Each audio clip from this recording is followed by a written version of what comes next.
there's a lot of differences between countries and different jurisdictions in this. I think it's understandable. In Finland, in Scandinavian countries, the rehabilitative approach has been very influential already for the past 20 years, I would say. And I think we are of course, we always set our ideals very high. But then, as you said, we also need to take the actions.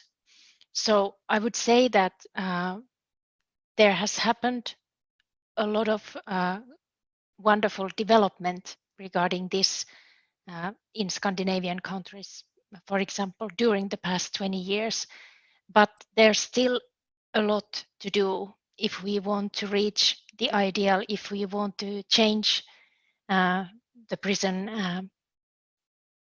prisoners' lives, and at the same time, I think we are changing the whole society and the society's approach to people who have violated society's laws and principles. But I hope the development towards more rehabilitative prison model continues. I know that security will still remain of very high importance, and that is, of course, how it also should be. But we know from experience and from research that the so-called punitive approach doesn't help. It actually just makes things worse. It doesn't reduce recidivism, it rather increases it and makes prisoners even more isolated and more incapacitated to be able to reintegrate back. So that's why we need to take the rehabilitative approach as the most important approach. From the Finnish point of view, I think education is one very important, that we have an educated staff. And as you said in your book, Scandinavia is known for well-educated prison staff, and we are of course very proud of it. And we also use outside authorities to give us expertise, and we also educate our staff further during their careers in criminal sanctions agency. And we also have good research collaboration here, and we use research results to make our practices better.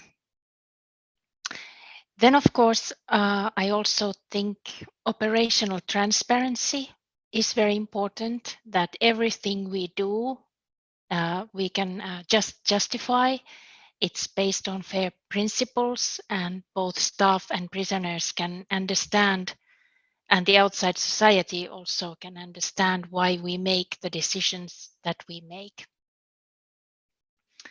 And of course, now that we are talking about design, everything regarding the so-called external and internal design is very important.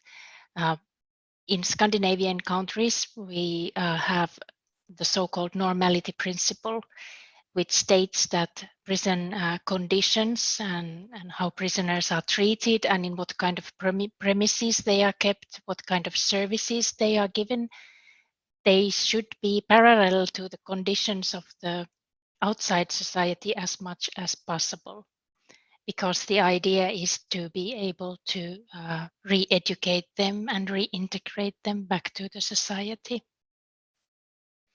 So I think these dimensions, from my experience, are most important.